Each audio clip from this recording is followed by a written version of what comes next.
Bueno, mis hermanos, vamos a continuar donde quedamos. Habíamos quedado aquí y vamos a empezar el punto 11 del acceso al reino.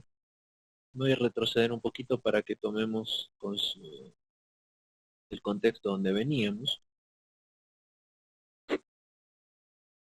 ¿sí? Estábamos hablando del punto 6 de la iglesia y el reino en el Nuevo Testamento, ¿sí? Vimos algunos temas como Jesucristo predicaba el Evangelio, el reino se ha acercado, el mandamiento a los discípulos de predicar el Evangelio del reino, la venida del reino, la edificación de la iglesia. Jesucristo anuncia la venida de su reino. Luego el punto 7, el reino será quitado a los judíos. El punto 8, el reino actual es de carácter espiritual, estuvimos hablando de eso. El punto 9, la prioridad para los discípulos, buscar primero el reino de Dios antes que todas las cosas. 10, el evangelio del reino debe ser predicado en todo el mundo. ¿Sí? Y ahora empezábamos en el punto 11, el acceso al reino. ¿Sí? No hay ninguna pregunta, continuamos. A partir de aquí, sí, amén. Amén. Bueno.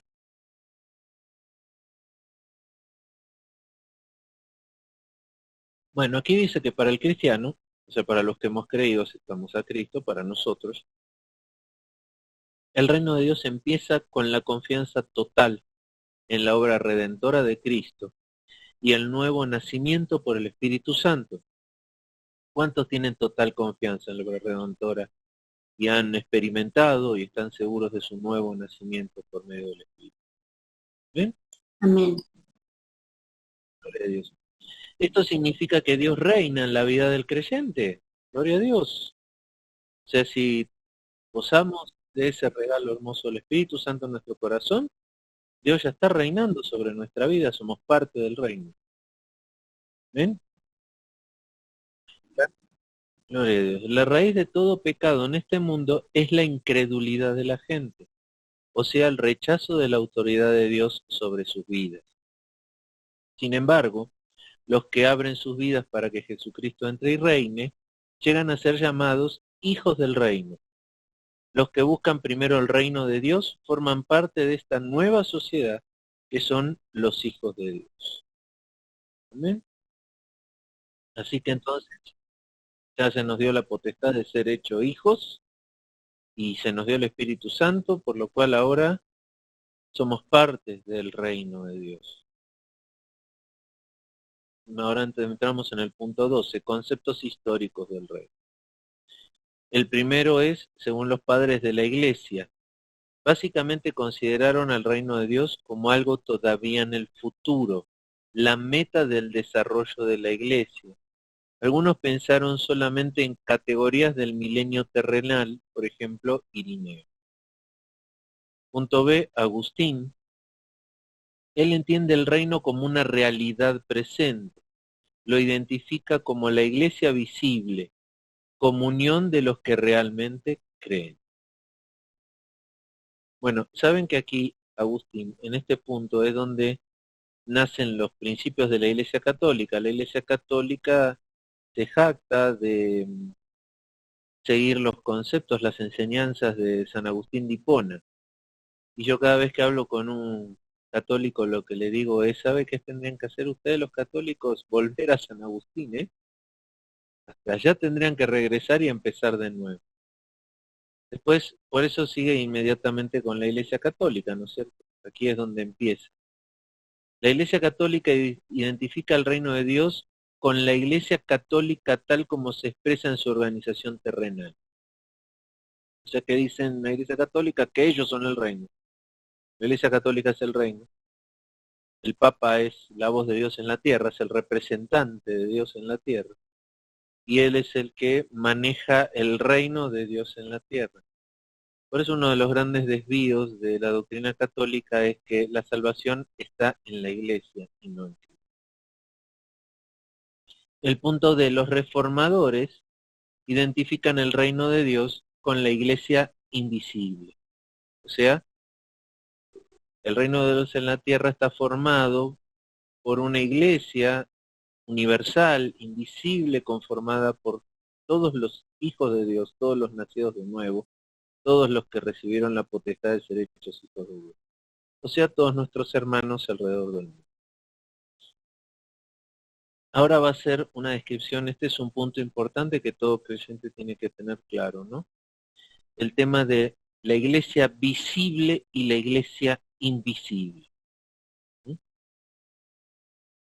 ¿Estamos preparados? Vamos a acordarnos bien de esto, ¿eh? Vamos a aprenderlo bien y tenerlo siempre en mente. La iglesia de Dios es a la vez visible e invisible.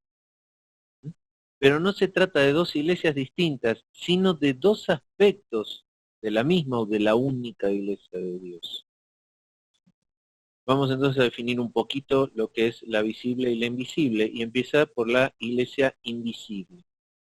Definición. La iglesia invisible se compone del número completo de los elegidos que han sido, son o serán reunidos en uno bajo Cristo, que es su cabeza. O sea que la iglesia invisible no solo somos nosotros los vivos, sino también los que fueron y los que van a creer en el futuro. Todos juntos conforman una iglesia universal que es invisible. ¿Sí? Es absolutamente espiritual, no tiene nada de físico. ¿Sí? Aquí el primer punto dice, enfatiza que la iglesia es de naturaleza espiritual. Estamos unidos por un mismo espíritu. No es posible decir de forma infalible quién pertenece a la iglesia. Dice la palabra de Dios que solo Dios pesa los corazones, solo Dios sabe realmente qué hay en los corazones y qué corazones se han rendido a su voluntad. ¿Sí? Punto 3, la unión de los creyentes con Cristo en una unión mística. O sea, yo diría es una unión espiritual, un mismo espíritu en nosotros que con Cristo, con Dios. Por eso todos solos somos uno espiritualmente. Punto 4, el Espíritu Santo que une a los creyentes es invisible. Es un espíritu, es invisible. Las bendiciones de nuestra salvación, la regeneración, comunión, conversión, fe, etcétera, amor, yo le agregaría aquí, ¿no? Fe, esperanza y amor, pero el más importante de todos es el amor. No pueden ser discernidos por el ojo humano. Es imposible. La fe es algo que vive en el ser, en el espíritu y alma del ser, no puede ser visible. Entonces, ahora vamos a la diferencia. La iglesia visible. La iglesia invisible asume, sin embargo, una forma visible, una organización externa, culto público, sacramentos, evangelismo, estructura de gobierno, etc.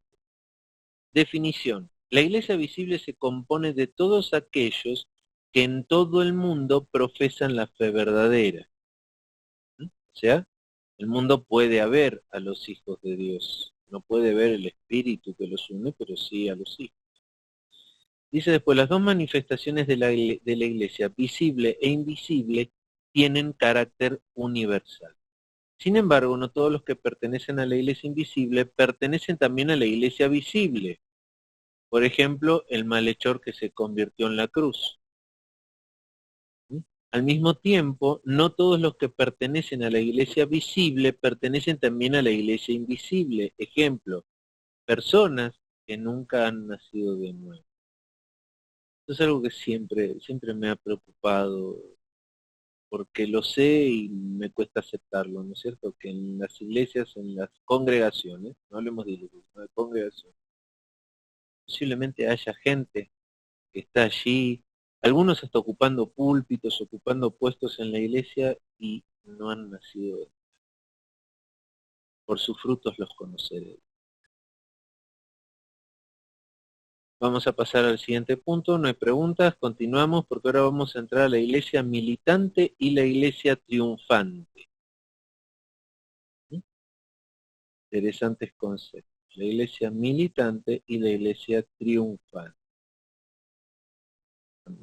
Y dice así, la iglesia del presente, es decir, antes de que Cristo regrese por nosotros, lo podemos a buscar, es una iglesia militante. Quiere decir una iglesia involucrada en una guerra espiritual. Efesios 6. La iglesia está en estado de guerra con el mundo que está bajo el dominio de Satanás. Juan 12:31. A ver, ahí vamos a leer a Juan. Juan 12:31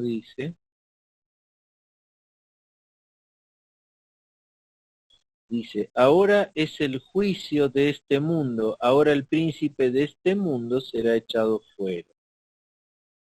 Continúo con el texto, independientemente de si el mundo se manifieste dentro o fuera de la iglesia organizada. La iglesia está constantemente involucrada en esta guerra, aunque no cada uno de sus miembros en cualquier momento. Es una guerra ofensiva y defensiva al mismo tiempo. Después habla de la iglesia triunfante. En la totalidad de los creyentes que se encuentran ya en su estado glorificado con el Señor en la eternidad. O sea, es la totalidad de los creyentes que ya han pasado y ya están esperando la gloria del Señor, ya están en su seno, ¿no? La espada fue cambiada por los ramos de victoria. Los santos ya están reinando juntamente con Cristo para siempre. La iglesia representa en estos dos estados también la humillación y exaltación del Señor Jesús. Bueno, hasta aquí las definiciones, ¿no?, de las distintas iglesias, visible e invisible, y la iglesia militante y la iglesia triunfante. ¿Ven? O sea, Pablo decía que para él el morir era ganancia porque ya triunfaba, ¿no es cierto? Había acabado la carrera, había corrido la buena carrera. Solo le quedaba encontrarse con el Señor. Entonces todos esos que están en esa posición de Pablo, que pueden decir, he corrido la buena carrera, he mantenido la fe, esos son los de la iglesia triunfante. La iglesia militante son los que van en ese camino, los que están luchando por mantener su fe y por mantenerse firmes en la obediencia al Señor y en la palabra de Dios. Bueno, ahora vamos a hablar de la doctrina de la iglesia a lo largo de la historia. Rápidamente, o sea, va a ser una visión bastante rápida. Ahora va a hablar de antes de la Reforma. Los padres apostólicos y los apologistas ven a la iglesia como comunidad de los santos que Dios ha escogido para que sean su propiedad. Luego salen las herejías. Por lo tanto, tienen que definirse más señales de la auténtica iglesia. Ponen énfasis sobre características externas, el gobierno por un obispo, sucesor de apóstoles, énfasis sobre la catolicidad de la iglesia, iglesias particulares igual parte de la iglesia universal. Saben que las herejías empezaron en el siglo I, ya acuérdense que en Apocalipsis dice que el Señor en sus cartas a las iglesias que aborrecía la doctrina de los nicolaitas.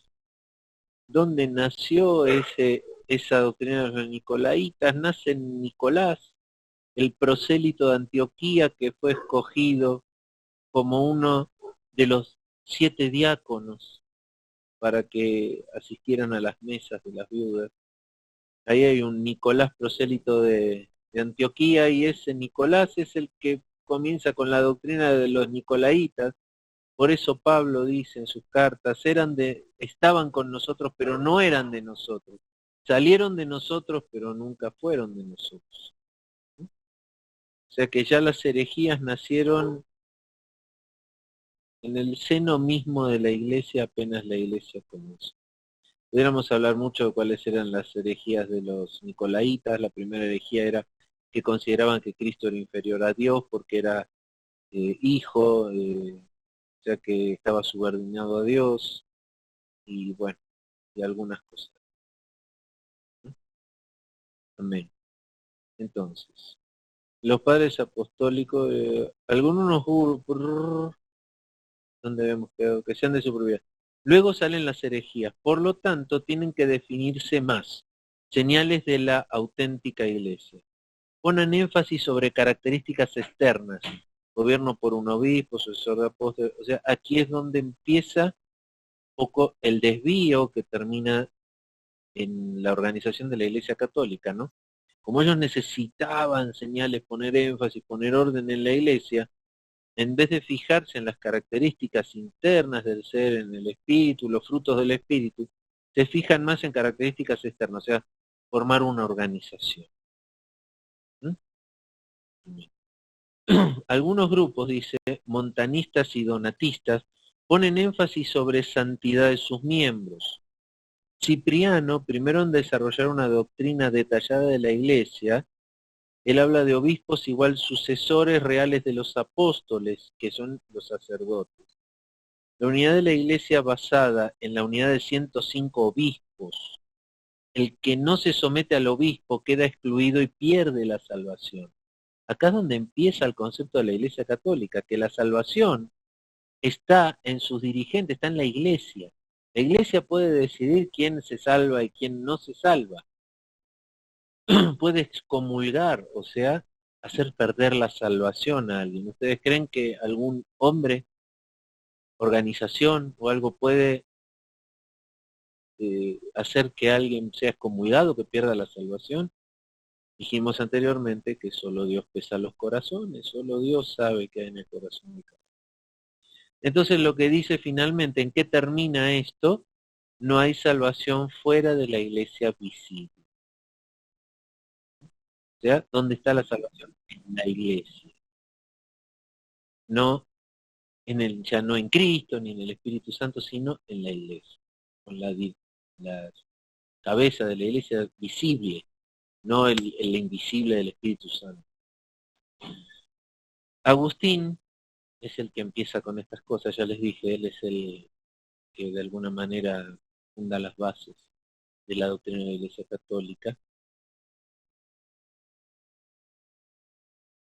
Hubiera sido unas buenas bases las de Agustín, pero las torcieron muy rápido, ¿no? Agustín dice que la Iglesia es igual a la comunidad de los elegidos. Es importante realmente el haber sido renovado por el Espíritu Santo y no solamente pertenecer a la Iglesia formalmente.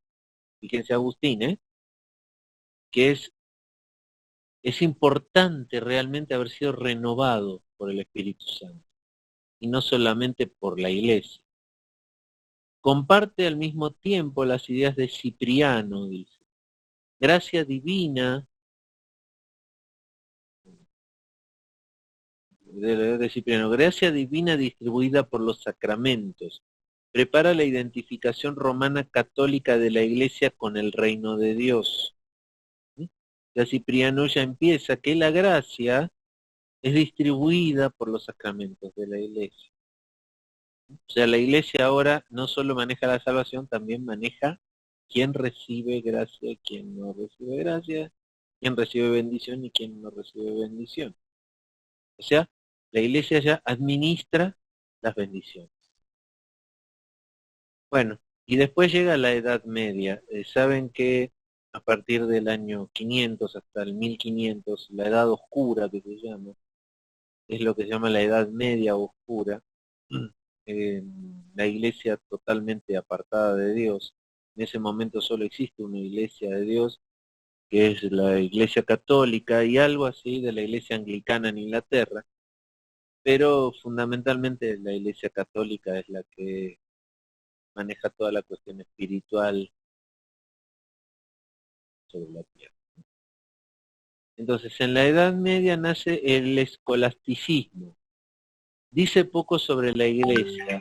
Adoptan la postura. Nelly te sacó de la reunión. A ver, un segundito. Nelly, nos dijiste que te había sacado de la reunión, pero ¿volviste a entrar?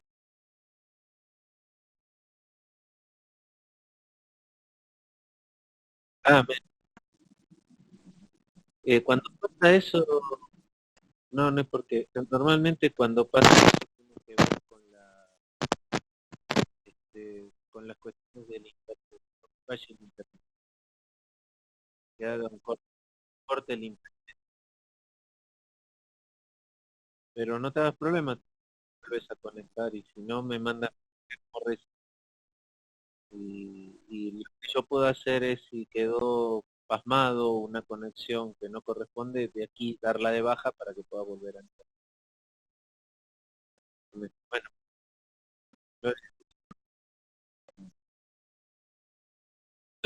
bueno, el escolasticismo. Eh, adoptan la postura de Cipriano y Agustín. Dice, la iglesia se desarrolla hacia un sistema organizado con una jerarquía absoluta. La doctrina de la comunidad de los santos, verdaderos creyentes, cayó en el olvido. Después viene el tema de Hugo de San Víctor. Iglesia y Estado establecidos por Dios. Los dos estructura monárquica. Iglesia tiene más poder, rey cabeza de la iglesia, papa cabeza de la iglesia, el papa llega a ser un monarca absoluto. Hubieron muchas luchas en este periodo medio del papa contra los reinados y finalmente el papa fue ganando muchos de esos reinados. Es increíble, llegando a la iglesia de hoy en día, que nace de aquí, que es la Iglesia Católica de hoy, la cantidad de propiedades y riquezas que tiene la iglesia, que la iglesia ha acumulado a lo largo de los siglos, principalmente durante los periodos de, ¿cómo es que se llama? Allá. Ay, se me fue el nombre de toda esta represión que tuvo la iglesia católica durante siglos, la Inquisición, la Santa Inquisición de la iglesia. Que al fin de la Santa Inquisición era acusar de herejes a aquellos que tenían riquezas o propiedades para incautarles todas las riquezas y propiedades. Y así la iglesia se hizo de riquezas inconmensurables que hasta el día de hoy todavía posee. Entonces, el Papa hace toda esa pelea por ganar poder, poder a través de riquezas, tierras, dinero, y los papas han tirado reyes, tirado reinados para aumentar su poder. Entonces, acá lo que dice el Papa llega a ser un monarca absoluto. Entonces, identificación total entre la Iglesia y el reino de Dios. Consecuencia. Todo está bajo el control absoluto de la Iglesia. La bendición divina llega a los hombres solo a través de la Iglesia. La secularización de la Iglesia toma formas preocupantes. El Papa al final reina también sobre los reyes. ¿Y el reino de Dios? Ahora ya es el reino del Papa, es el reino de la Iglesia sobre la tierra, no el reino de Dios. Qué pena el corazón del hombre, ¿eh? No transformado las cosas que hay.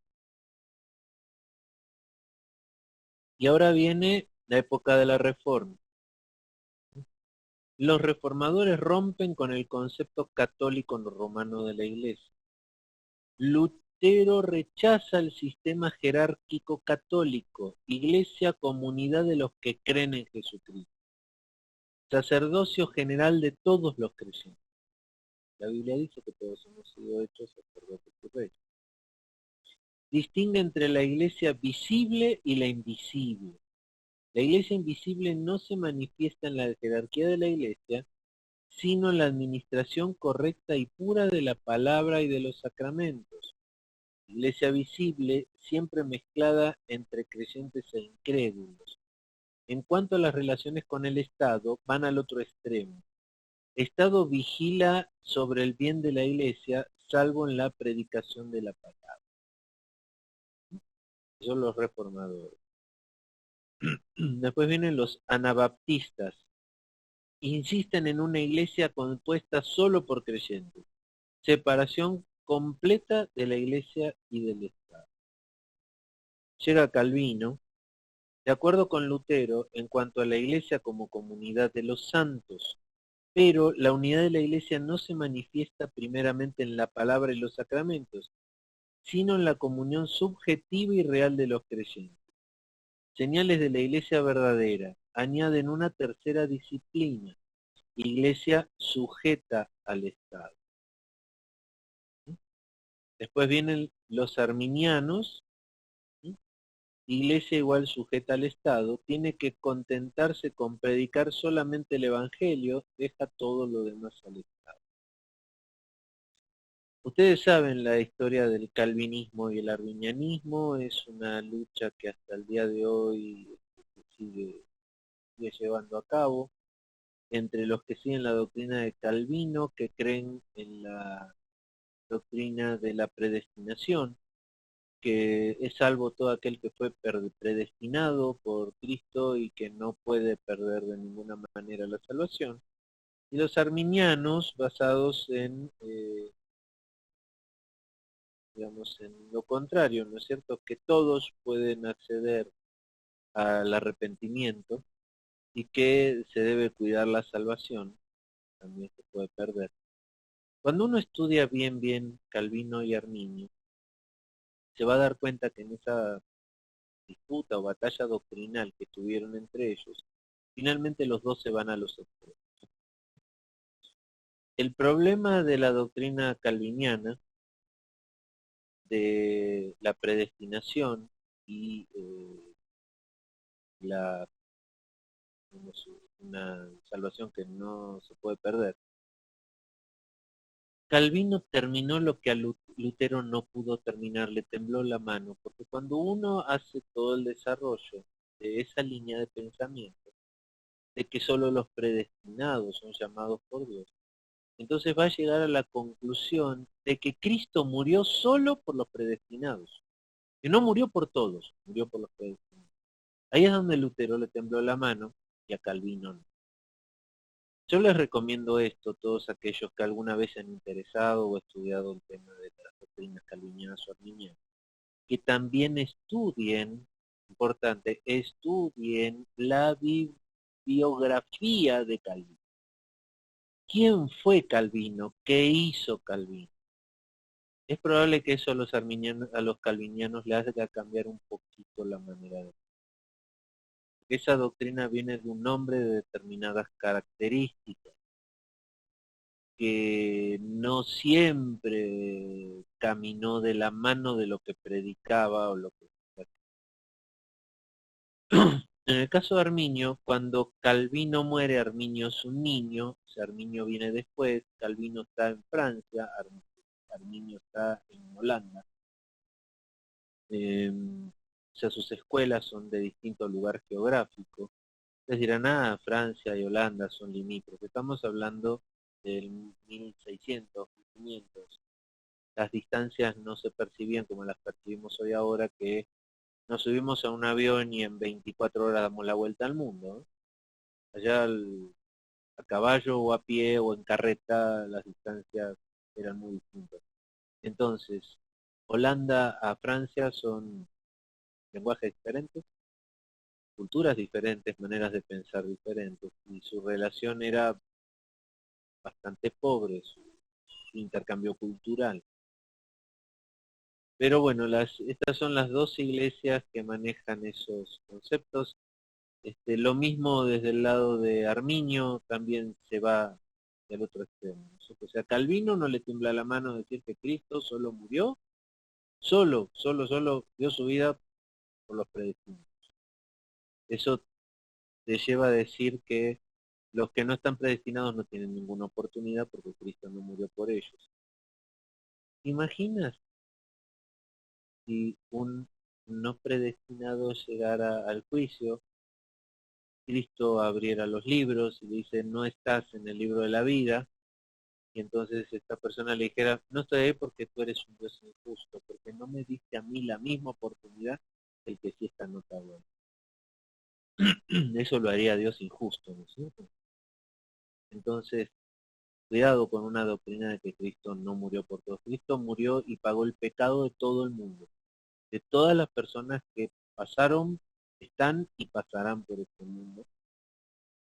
Ya está pagado el precio de sus pecados.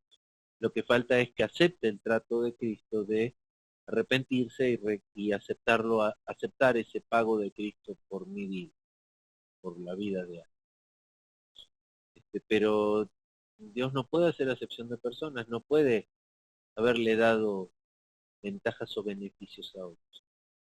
un servidor personal, yo en lo que realmente creo, en base a mis estudios, es más que en la predestinación. Yo creo en la presciencia de Dios. O sea que Dios todo lo sabe. Entonces Él sabe quién le va a aceptar, quién se va a arrepentir y quién no, por su presciencia, porque Él ve el pasado, presente y futuro como en uno, no está limitado por una escala de tiempo. Pero aunque Él sepa y llore por alguien que sabe que no lo va a aceptar, Él le va a dar la misma oportunidad. Va a mandar que le prediquen, aunque sepa que no va a aceptar, le va a dar su oportunidad. Él no va a permitir que nadie llegue allá, al juicio, a poder decirle, a mí no me diste la oportunidad. A él sí, a mí. Por eso le digo, los extremos de estas doctrinas son malos. Amén. Sí se entendió me salió un poquito del tema, pero para tratar de poner un poquito de claridad en este concepto respecto de la predestinación o la no predestinación. Mira, Dios sabe todo lo que va a pasar, Dios sabe lo que vamos a hacer mañana, pasado, sabe lo que hicimos, que seguramente capaz que nosotros no nos acordamos. Todo está anotado para Él. Él sabe si nosotros vamos a vencer, vamos a ganar la carrera o no vamos a llegar. Si vamos a permanecer y prevalecer o vamos a tropezar. Y Él va a hacer que todo conspire a nuestro favor para que nuestra fe no decaiga.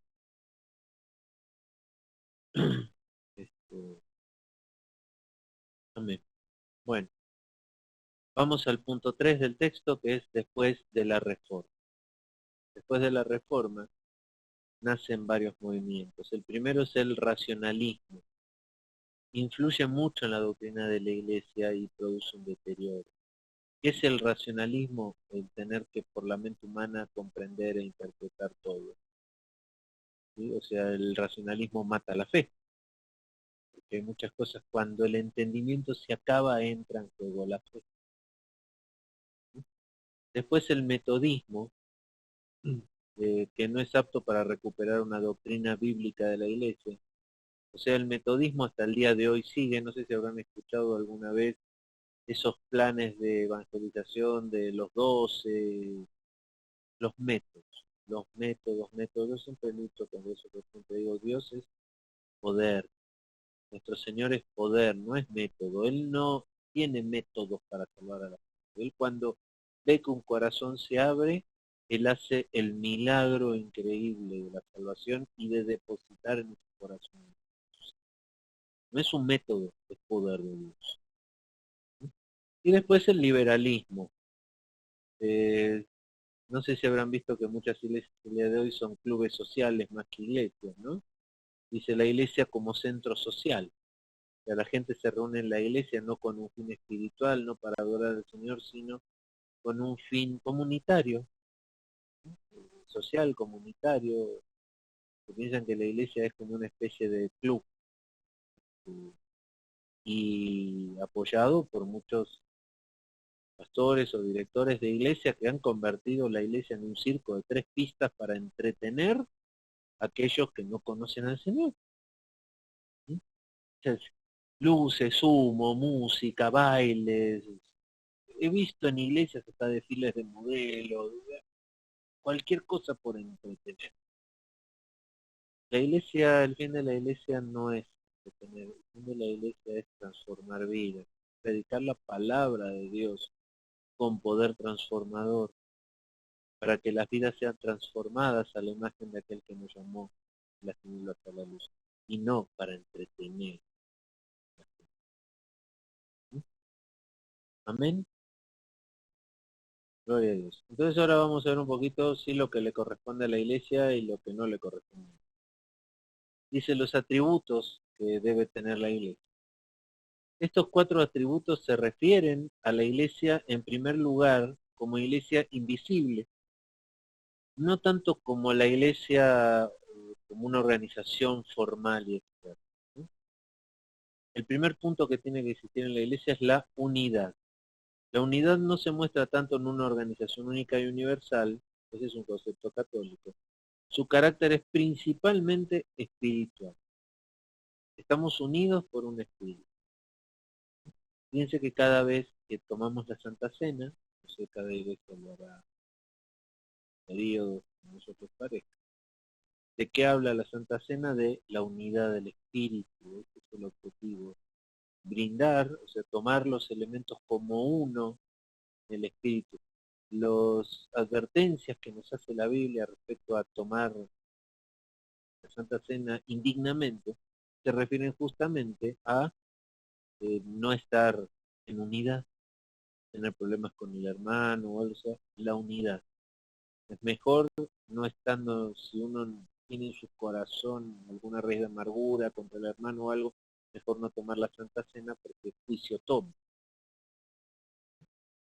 Entonces, ese símbolo de la Santa Cena se basa específicamente en la unidad del cuerpo y del espíritu. Bueno, entonces, vamos a leer un poquito, vamos a trabajar ahora un poquito con la palabra. Juan 10:10. Juan 10:10 dice, el ladrón no viene sino para... Está bien en Juan 10:10. El ladrón no viene sino para hurtar y matar y destruir. Yo he venido para que tengan vida y para que la tengan en abundancia. Y en el 9, a lo mejor tomaron otra versión, el 9 dice, yo soy la puerta. El que por mí entrare será salvo y entrará y saldrá y hallará paz. O sea, un pastor y un rebaño que es Jesucristo. Juan 17:21 dice, 17:21 dice, para que todos sean uno, como tú, oh Padre, en mí y yo en ti, que también ellos sean uno en nosotros, para que el mundo crea que tú me enviaste. Eso es lo importante que es la unidad de la iglesia. ¿Sí? La iglesia tiene que tener esa unidad para que el mundo crea que tú me enviaste. Si no hay una iglesia unida, no hay una visión de Cristo en la iglesia, el mundo no ve a Cristo. Entonces, Hechos 2:42, Hechos 2:42 dice, y perseveraban en la doctrina de los apóstoles, en la comunión unos con otros, en el partimiento del pan y en las oraciones. Lo que marca la unidad fue practicado en la iglesia primitiva. Hechos 4:32 dice, y la multitud de los que habían creído eran de un corazón y un alma, y ninguno decía ser suyo propio nada de lo que poseía, sino que tenían todas las cosas en común. Eran de un corazón y de un alma. ¿Qué le pasó a la iglesia de hoy en día? ¿Qué nos está pasando? Primera de Corintios 12, del 12 al 31.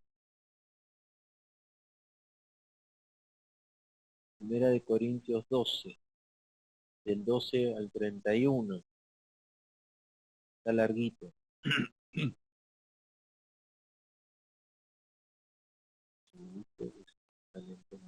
Del 12. Dice así la palabra. Porque así como el cuerpo es uno y tiene muchos miembros, pero no todos los miembros del cuerpo, siendo muchos, son un solo cuerpo, así también Cristo.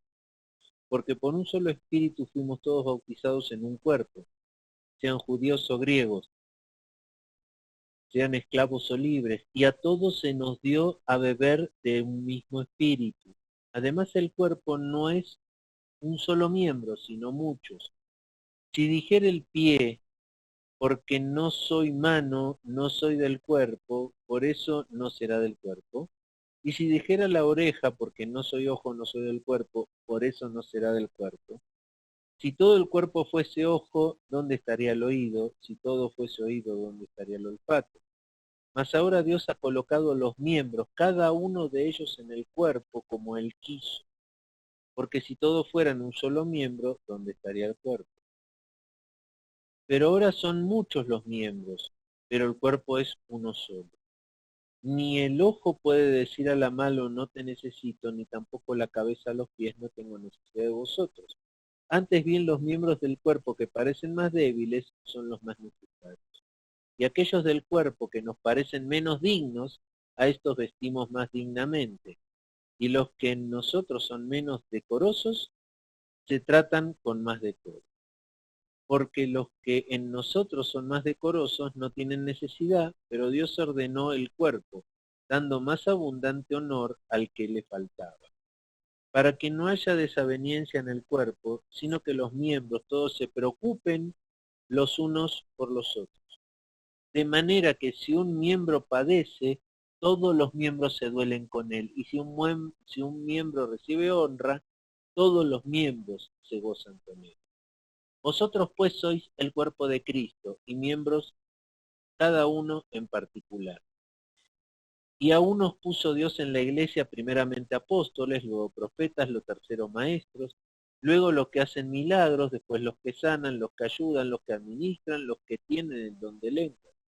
Son todos apóstoles, son todos profetas, todos maestros, hacen todos milagros, tienen todos dones de sanidad, hablan todos lenguas, interpretan todos. Procurad pues los dones mejores, mas yo os muestro un camino aún más excelente. Amén. Y aquí dice en el texto, cuerpo místico de Cristo.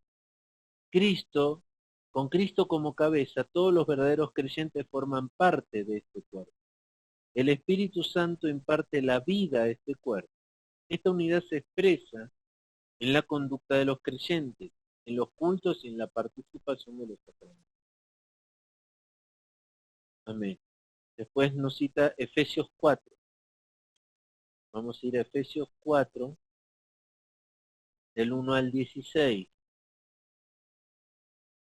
Y dice, yo pues preso en el Señor, os ruego que andéis como es digno de la vocación con que fuisteis llamados, con toda humildad y mansedumbre, soportándoos con paciencia los unos a los otros en amor. Solícitos en guardar la unidad del Espíritu en el vínculo de la paz. Un cuerpo y un espíritu, como fuisteis también llamados, en una misma esperanza de vuestra vocación. Un Señor, una fe, un bautismo. Un Dios y Padre de todos, el cual es sobre todos y por todos y en todos. Pero a cada uno de nosotros fue dada la gracia conforme a la medida del don de Cristo. Por lo cual dice, subiendo a lo alto llevó cautiva la cautividad y dio dones a los hombres. Y eso de que subió, ¿qué es sino que también había descendido primero a las partes más bajas de la tierra? El que descendió es el mismo que también subió por encima de todos los cielos para llenarlo todo. Y él mismo constituyó a unos apóstoles, a otros profetas, a otros evangelistas, a otros pastores y maestros, a fin de perfeccionar a los santos para la obra del ministerio, para la edificación del cuerpo de Cristo, hasta que todos lleguemos a la unidad de la fe y del conocimiento del Hijo de Dios, a un varón perfecto, a la medida de la estatura de la plenitud de Cristo. Acá está nuestro metro patrón, ¿eh? Este es nuestro metro patrón. ¿Dónde está nuestro metro? ¿Dónde está nuestra medida, nuestra comparación? O sea, ¿qué tenemos que parecernos? A la estatura de la plenitud de Cristo. Ese es nuestro objetivo en la vida. Para que ya no seamos niños fluctuantes llevados por doquiera de todo viento de doctrina, por estratagema de hombres, que para engañar emplean con astucia las artimañas del error, sino que siguiendo la verdad en amor, crezcamos en todo aquel que es la cabeza, esto es Cristo, de quien todo el cuerpo, bien concertado y unido entre sí por todas las coyunturas que se ayudan mutuamente, según la actividad propia de cada miembro, recibe su crecimiento para ir edificándose en amor. Amén. Gloria a Dios. Pablo pone mucha énfasis sobre la unidad de la iglesia, aunque la unidad externa de la iglesia no es necesaria. Es bueno intentar el acercarse a ella sin hacer compromisos en la doctrina sana. Efesios 2:19. Ahora vamos al 2:19 de Efesios, dice: así que ya no sois extranjeros ni advenedizos, sino conciudadanos de los santos y miembros de la familia de Dios. Aleluya. Somos conciudadanos y miembros de la familia de Dios. Unidad no requiere uniformidad. Desde el principio hubo distintas iglesias locales: Jerusalén, Antioquía, Corinto, Éfeso, etc. La unidad de la iglesia no hay que construirla, sino mantenerla. Amén. Entonces, la unidad de la iglesia no hay que construirla, hay que mantenerla. Punto 2. Santidad. Santo en la Biblia significa separación de lo profano y dedicación y pertenencia a Dios. El cuerpo de Cristo, por lo tanto, no puede tolerar pecado. Híjole, hemos hecho una ristra ahí de citas. ¿Sí? Vamos a ver 1 Corintios 5.1. 1 Corintios 5.1 dice: de cierto, si oye que hay entre vosotros fornicación, y tal fornicación cual ni aun se nombra entre los gentiles, tanto que alguno tiene la mujer de su padre. ¿Ya? No puede, bueno, pecados que no los puede tolerar. El 6.6 dice: sino que el hermano con el hermano pleitea en juicio, y esto ante los incrédulos. 6.8, pero vosotros cometéis el agravio y defraudáis, y esto a los hermanos. Amén. Y el 6.16 dice: ¿o no sabéis que el que se une con una ramera es un cuerpo con ella? Porque dice, los dos serán una sola carne. Amén. Primera de Pedro, ahora nos cita 1:15-16. Primera de Pedro 1:15-16 dice: sino como aquel que os llamó es santo, sed también vosotros santos en toda vuestra manera de vivir. Porque escrito está: sed santos, porque yo soy santos. Esta santidad es la voluntad del Señor para todo su pueblo. Es el resultado de la obra del Espíritu Santo en el creyente. Ahora cita Efesios 5, 26 y 27 dice: para santificarla, habiéndola purificado en el lavamiento del agua por la palabra, a fin de presentársela a sí mismo una iglesia gloriosa, que no tiene mancha ni arruga ni cosas semejantes, sino que fuese santa y sin mancha. Hijo, el Señor va a venir a buscar una iglesia santa, sin mancha. Dice, iglesia santa sin mancha ni arruga. Esta santidad tiene que mostrarse en la vida diaria de los cristianos. Punto 3. Catolicidad. La palabra católicos significa en griego general o universal. No se encuentra la palabra en la Biblia, pero explica bien el concepto bíblico. Se refiere, por lo tanto, a la universalidad de la iglesia, sobre todo en su aspecto de iglesia invisible. La fe cristiana es para todos los hombres, en todos los lugares. Mateo 28:19, vamos a Mateo 28:19 dice: por tanto, id y haced discípulos a todas las naciones, bautizándolos en el nombre del Padre, del Hijo y del Espíritu Santo, enseñándoles que guarden todas las cosas que os he mandado. Y he aquí, yo estoy con vosotros todos los días hasta el fin del mundo. Amén. La iglesia comprende todas las naciones de la tierra. Apocalipsis 7:9 dice: después de esto miré, y he aquí una gran multitud, la cual nadie podía contar, de todas las naciones y tribus y pueblos y lenguas, que estaban delante del trono y en la presencia del Cordero, vestidos de ropas blancas y con palmas en las manos. ¿Ven? Muestra el cumplimiento de este concepto que vimos antes de la iglesia en todas las naciones, ¿no? De toda lengua, de todo lugar de la tierra. Juan 16,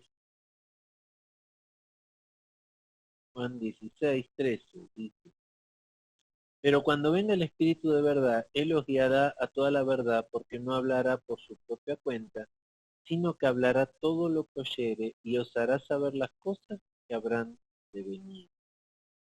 Pero la catolicidad de la Iglesia no solamente se refiere a la extensión geográfica, sino también al hecho de que está en posesión de toda la verdad. Efesios 3, 10.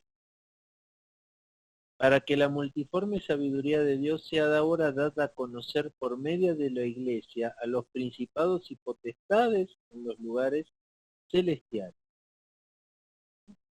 Entonces la catolicidad. No está mal el término católico, significa universal. Nosotros tenemos una iglesia católica, que es la iglesia universal, que es invisible. Punto 4. Apostolicidad. No reconocido como tal en las iglesias reformadas, pero hay que entenderlo bien. Efesios 2.20. Efesios 2.20 dice: edificaos sobre el fundamento de los apóstoles y profetas, siendo la principal piedra del ángulo Jesucristo mismo. La iglesia está fundada sobre el fundamento de los apóstoles y profetas. Iglesia fundada por los apóstoles. Sigue siendo guiada por lo que ellos escribieron bajo la inspiración del Espíritu Santo. La verdadera iglesia se adhiere a lo que los apóstoles predicaron. En estos 4 atributos describen bien la naturaleza de la iglesia. Dijimos nuestra iglesia es apostólica, porque seguimos la doctrina de los apóstoles. Entonces, ¿cómo es nuestra iglesia? ¿Cómo debería ser? Unida, santa, católica y apostólica. ¿No? Apostólica no porque la dirige un apóstol, sino porque seguimos la doctrina de los apóstoles, caminaron con Cristo. Católica porque es universal, está conformada por todos los miembros alrededor del mundo. Santa, porque Dios es santo.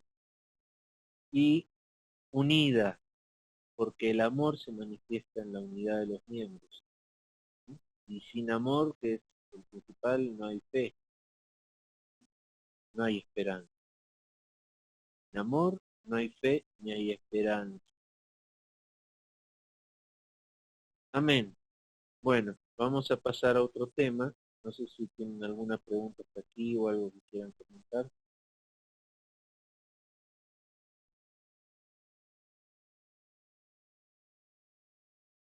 Nada.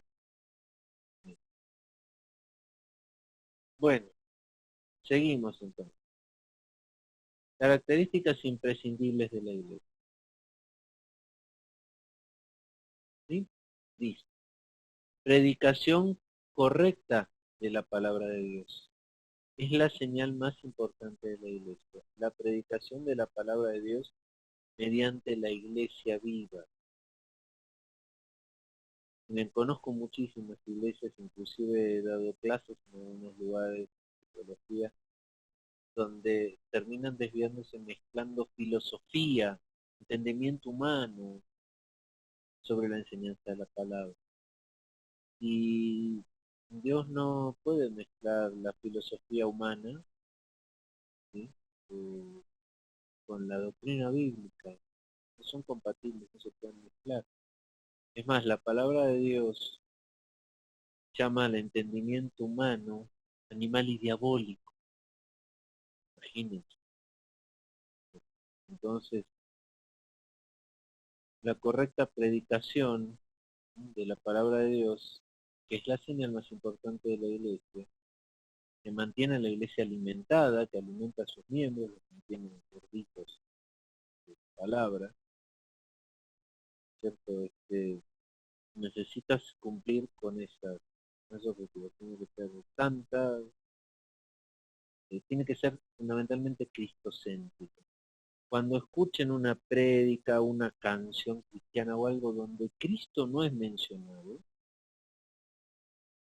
o sea, no es una predicación, una canción o algo realmente bíblico. Todo lo que sea sana doctrina tiene que ser cristocéntrico.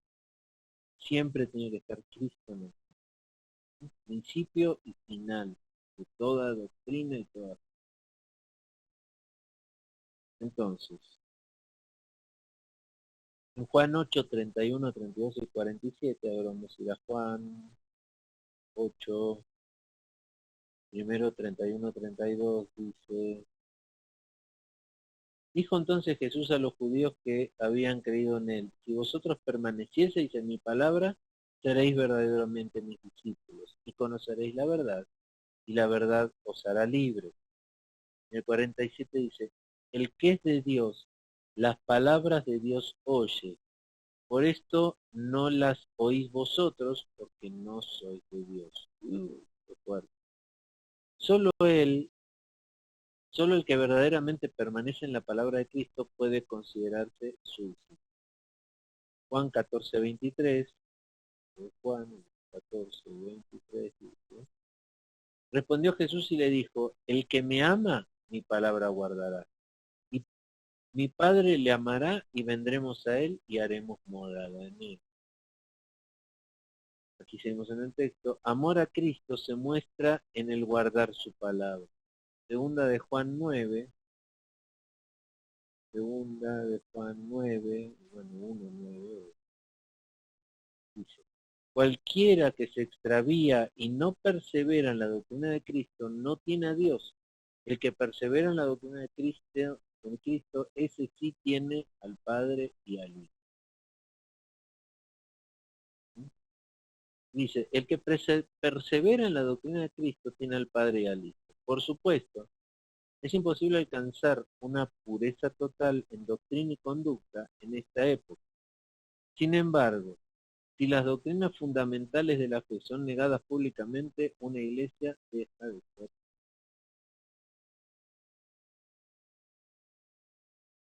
Administración correcta de los sacramentos.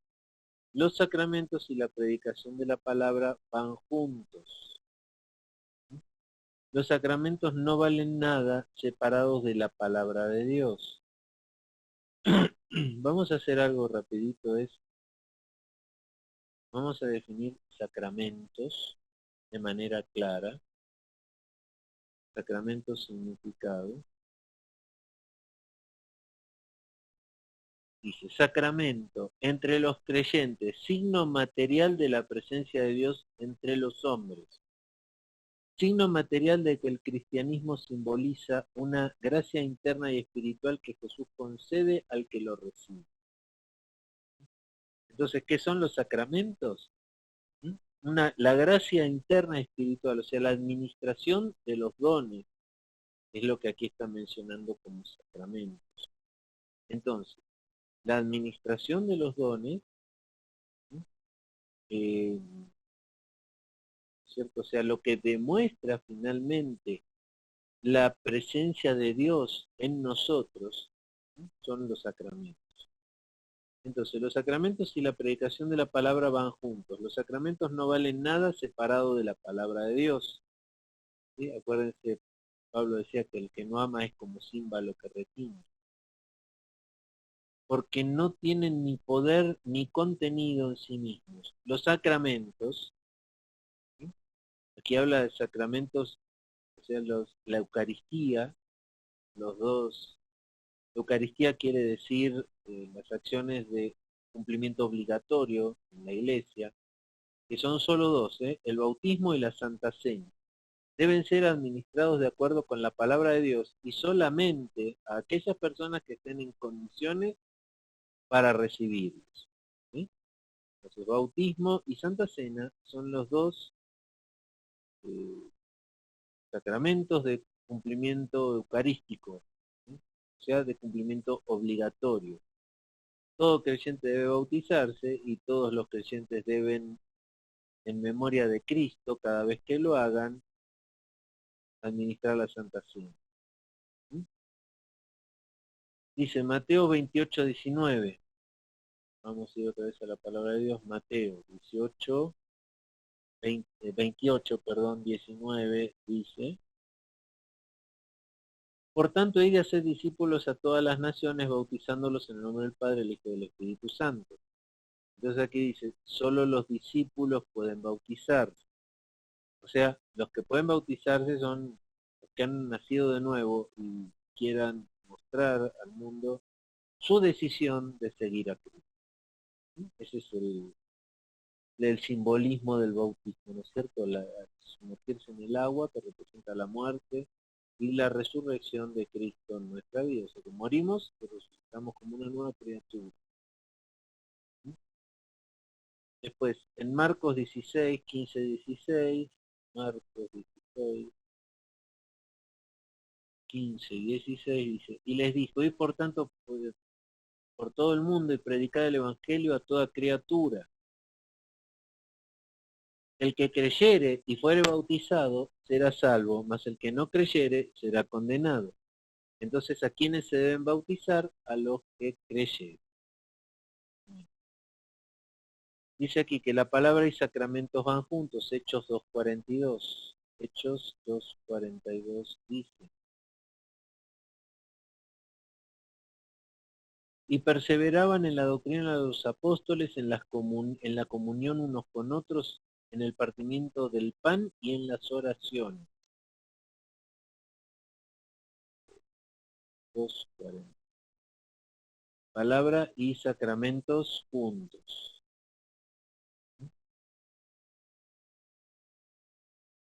2:42. En comunión unos con otros y el partimiento del pan en las oraciones. Este partimiento del pan en las oraciones representa la Santa Cena, y 1 Corintios 11, 22, 30, condiciones para la admisión en la Santa Cena. Bueno, para los que están en el Ministerio de la Reconciliación, esto no debe ser difícil, porque muchos lo deben haber memorizado, ¿no? Lo leemos cada domingo de Santa Cena. 1 Corintios 11, 23 dice: porque yo recibí del Señor lo que también os he enseñado, que el Señor Jesús, la noche que fue entregado, tomó pan, y habiendo dado gracias, lo partió y dijo: tomad, comed, este es mi cuerpo que por vosotros he partido. Haced esto en memoria de mí.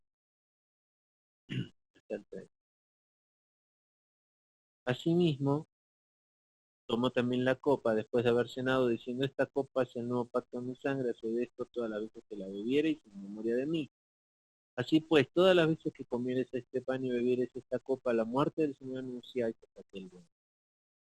De manera que cualquiera que comiere este pan o bebiere esta copa del Señor indignamente, será culpado del cuerpo y de la sangre. Por tanto, pruébese cada uno a sí mismo y coma así del pan y beba de la copa. Porque el que come y bebe indignamente sin discernir el cuerpo del Señor, juicio come y bebe para. Por lo cual, hay muchos enfermos y debilitados entre vosotros, y muchos duermen. Si pues nos examinásemos a nosotros mismos, no seríamos. Las condiciones para que alguien pueda tomar la Santa Cena. Yo no diría que es una admisión, porque nadie puede determinar si alguien está en condiciones o no de tomar la Santa Cena, en un tercero, en alguien que no sea. Yo no puedo saber si el hermano de al lado está en condiciones. Por eso es una tarea exclusiva de cada uno de analizarse, examinarse a sí mismo, para evitar caer en el pecado ¿no es cierto?, de ser culpados de tomar la santa, de no entender, ¿sí?, el cuerpo y la sangre del Señor, de no entender la comunión que lo sea. Punto 3, aplicación correcta de la disciplina. ¿Mm? Este es un punto importante, ¿no? Porque he visto iglesias donde hacen disciplina sui generis, ¿no? De acuerdo al parecer de los miembros o del pastor. Pero el Señor puso muy claro cómo debe manejarse un desacuerdo o un problema dentro de la iglesia. Y dice que es muy importante para mantener la pureza de la doctrina y para guardar la unidad. Si la disciplina no es administrada de acuerdo con la palabra de Dios, la vida en la iglesia más tarde o temprano se va a ir deteriorando. Mateo 18:18, Mateo 18:18 dice: de cierto os digo que todo lo que atéis en la tierra será atado en los cielos, y todo lo que desatéis en la tierra será desatado en los cielos. Entonces, Jesús delega la autoridad para excomulgar a su iglesia. Cuidado con esta. ¿eh? O sea, y cuidado con la interpretación de este texto que acabamos de leer. No está bien esta explicación. La iglesia no tiene autoridad para excomulgar a nadie. Eh, es el Señor el que lo hace, que toma y nos da las pautas de cómo hacer.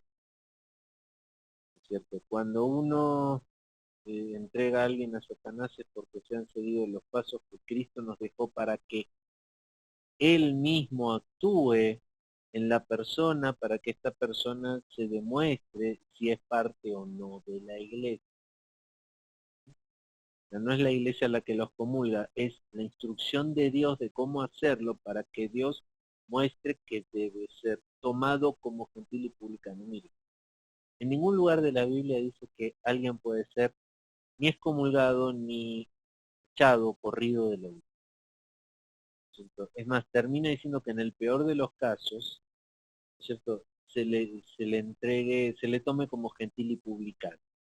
O sea, que se le tome como una persona, un visitante que no es miembro de la iglesia. Pero eso quiere decir que todavía puede estar ahí, sentadito en la banca de la iglesia. Para que se lo tome como gentil y publicano, se le ignore, por así decirlo, desde el punto de vista espiritual, anda por ahí. No dio una orden la palabra de decir que se vaya a la iglesia y que nunca más pueda volver. Eso es invento del hombre, no mandato de Dios. Primera de Corintios 5, del 1 al 5. Primera de Corintios 5, 1 dice: de cierto, si oye que hay entre vosotros fornicación, y tal fornicación, cual ni aún se nombra entre los gentiles, tanto que alguno tiene la mujer de su padre, y vosotros estáis envanecidos, ¿no debieras más bien haberos lamentado, para que fuese quitado de en medio de vosotros el que cometió tal acción? Para que fuese quitado en medio de vosotros el que cometió tal acción. ¿Quién lo quita? Esto dice que más bien la iglesia se lamente para que fuere quitado de la iglesia. No habla de que la iglesia lo excomulgue o lo corra, sino que Él es el que lo quita. En el nombre de nuestro Señor Jesucristo, reunidos vosotros y mi espíritu con el poder de nuestro Señor Jesucristo. ¿Hasta cuál es hasta el 5? El tal sea entregado a Satanás, dice, para destrucción de la carne, a fin de que el espíritu sea salvo en el día del Señor Jesús. ¿Sí? Entonces, reunidos vosotros y mi espíritu con el poder de nuestro Señor Jesús. Entonces el tal sea entregado a Satanás para destrucción de la carne. ¿Quién lo entrega? ¿La iglesia? ¡Hey, Satanás, ven! Aquí te mando a este para que... ¿Quién es el que actúa? ¿Quién es el que usa muchas veces como instrumento a Satanás para corregirnos? ¿Sí? ¿Quién usó en Job a Satanás como instrumento para corregir, entrenar, preparar en la fe a Job? ¿Sí? tuvimos. En el 13 también dice, porque los que están afuera Dios juzgará, quitad pues a ese perverso de entre vosotros. Amén. Entonces dice, caso de excomunión, excomulgación, entregarle a Satanás el mundo, excomulgación y negación de la Santa Cena, ¿ya? Negarle la Santa Cena. Eso sí se puede hacer, porque si yo lo tomo como gentil y publicano, yo no le voy a administrar la Santa Cena. Apocalipsis 2, 14, 15.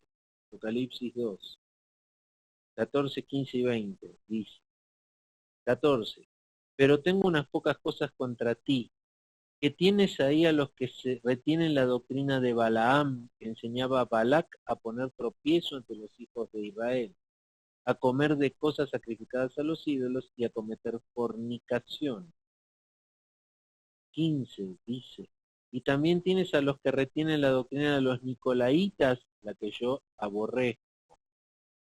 20, pero tengo unas pocas cosas contra ti, que toleráis a esa mujer Jezabel, que se dice profetiza, enseña y seduzca a mis siervos a fornicar y a comer cosas sacrificadas a los. Amén. Casos donde la disciplina no se aplicó con consecuencias graves para que se. Amén. Bueno, miren, vamos a empezar un nuevo tema aquí, que es la Iglesia Universal, y ya estamos casi sobre la hora, así que yo diría que dejemos ya este tema para seguir el próximo lunes, ¿qué les parece? Déjenme anotar. Amén. Escucho un micrófono por ahí. Sí, amén. Amén. Gloria. Entonces hoy vamos a llegar hasta aquí. Entonces, ¿alguna pregunta? ¿Está entendiendo este tema? A mí me preocupa que no me pregunten, porque yo lo que pienso es si entendieron todo o no entendieron nada. Vamos bien con los temas, va siendo útil lo que están aprendiendo, lo que están hablando. Amén. Amén. Muy bien. Vamos a seguir entonces con este tema el próximo lunes. Yo prefiero ir de a poquito, pero que ustedes sí repasen, sí vuelvan a releer, vuelvan a analizar y pensar, lean esto, se vale tener dudas, tener puntos que no me han quedado claros, que ya puedan preguntárselo a un servidor para que consultando al espíritu le responda, o consultando directamente al espíritu, porque él es nuestro guía, nuestro educador, nuestro enseñador, que nos lleva todo conocimiento y está disponible para todos. Bueno, me esperan un segundito, voy a terminar aquí la grabación.